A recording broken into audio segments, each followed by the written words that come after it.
রাজনৈতিক দলের সংঘর্ষে সহিংস পরিস্থিতি সৃষ্টি নিয়ে বিজ্ঞপ্তি দিয়েছে বাংলাদেশ সেনাবাহিনী। বিভিন্ন স্থাপনায় আগুন দেওয়ারও চেষ্টা চালায়। পরে জননিরাপত্তা রক্ষার্থে আইনশৃঙ্খলা বাহিনী বল প্রয়োগে বাধ্য হয়। সব ধরনের মব ভায়োলেন্সের বিরুদ্ধে গণপ্রজাতন্ত্রী বাংলাদেশ সরকার জিরো টলারেন্স নীতি গ্রহণ করেছে। গণ অধিকার পরিষদের সভাপতি নুরুল হক নূরের মাথায় মারাত্মক আঘাত রয়েছে।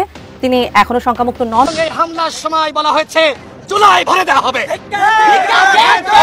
সেনাবাহিনীর সদস্যরা বলেছে।